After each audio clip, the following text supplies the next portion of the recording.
Hello out there and welcome to the table. So this is the fourth knife that Fintiso has sent my way, and understandably they want to get some eyeballs on their knives, but as an up-and-coming company, I'm actually really impressed with everything they've sent me so far. So this knife right here is the Fintiso. I think this one is called the Atlas. The Atlas. So it is a very nice folding knife. So let's check it out together and see what it is they sent me. Beautiful drop point blade right there. And this one has like a black stonewashed finish to it. So I would say, you might just call it black coated, but I honestly see kind of like a light stonewashing on there. So it looks pretty good. You can ignore the oil. I put the oil on the blade. But you can also see this is a 14C 28N blade. And they tend to use 14C on all of their knives, which is actually a great upgrade over the standard D2 that we usually see at this price point. So what we have in our hands is a really nicely done liner lock design, green G10. So what do we get here? And again, as you can tell, it is a flipper. We have an opening hole right here, very easy to actuate, and just a classic style. So the liner lock right there, you can check out the lockup. Lockup is nice and early. So for a new knife, I'd expect no less. You can check out the centering right there as well. Centering is very nice. Green G10, beautiful contours. So check out that contoured body. It's all very rounded off. So it feels good in hand. So G10 handles are very well executed. Got some nice machining up here near the flipper tab. So looks good. It feels really good in the hand, as well as the jimping right here at the base of the blade. So you can get your thumb right in there. So we have some jimping on this flipper tab, jimping on the blade. So as you can see, it kind of locks your grip right into place. So really nice design. It does have the Fintiso branding on the blade, as well as the F pivot.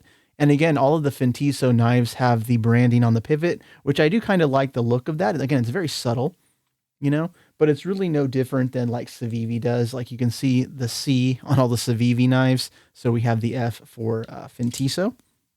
But honestly, this company kind of draws in my brain a lot of comparisons to Civivi because, again, the quality seems to be pretty darn good, pretty darn up there. And I have yet to have an issue with any of the knives they have sent me. But again, this one right here, nice G10 backspacer. And so it's the same green color as the handle, so it blends in pretty well. Has some grooves in there. And looking inside the handle, we have, of course, steel liners in there. And it's going to be hard to see on camera, but there is some skeletonizing in there. So they milled out those inner liners for some weight reduction. Hard to get the light just right on it, but there you go. You can see that inside there. So let's go ahead and see how much this knife weighs. So it doesn't feel like a lightweight, but let's check it out on camera. Okay. So yeah, 4 ounces. So 4-ounce knife, not a heavyweight by any means, but I would say this is definitely a, full size everyday carry knife. So let's check out the length as well. Our blade length right here is coming in pretty much 3.5 inches long. So 3.5 inches of sharpened edge. Overall length, pretty much right at 8 inches. So not too unexpected. So a 4-ounce knife, 3.5-inch blade. Everything is pretty much what I would, expect at a knife like this. What's really cool though, and this is one of the things that kind of did impress me, we do have this pocket clip, and this is more of a sculpted clip.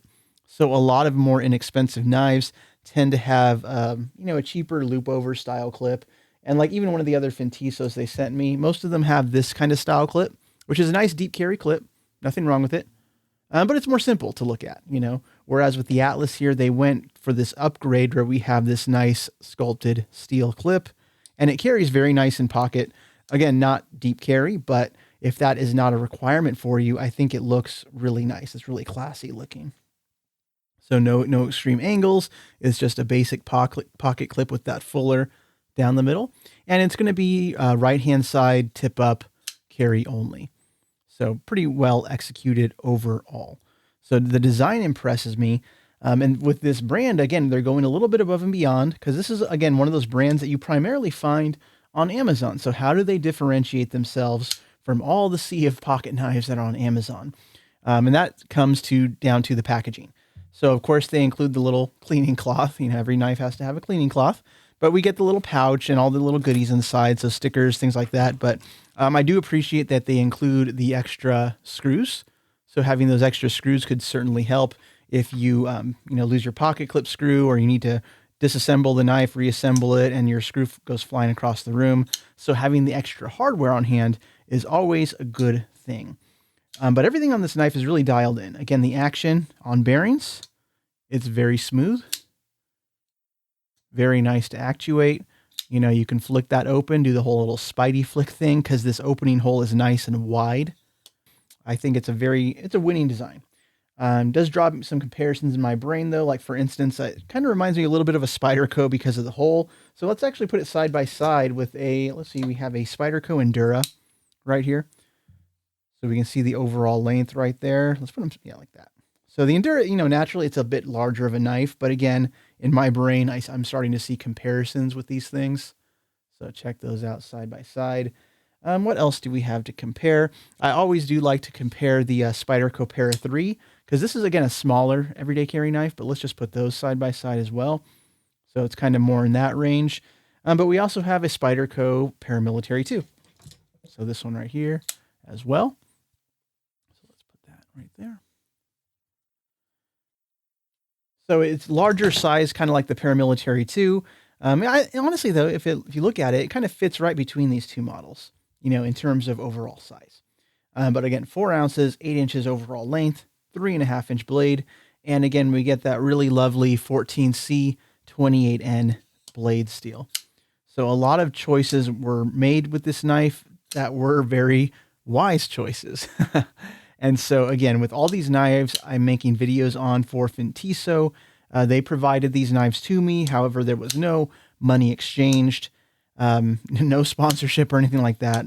I like sharp things. And if you're watching this video, you probably do too. So I figured I would share what I think about these knives. And again, the whole goal is to get some eyeballs on a company or a design that you may never have otherwise even heard of. But I think we're going to see more of Fintiso in the future, if not through me, through other means, because they seem to be up and coming and their knife designs are actually really good.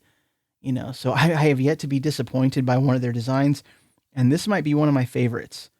Just with the classic G10 handles, very easy to hold, very easy to open, just a really beautiful knife. So if you have any questions about this Fintiso Atlas, feel free to drop a comment. You know, I have all these knives and I love making comparisons. And again, like I said, if you're watching this video, it's probably because you like knives too. So I love hearing from all of you. But I hope everyone out there, please have a nice day, and I'll see you later. Bye-bye.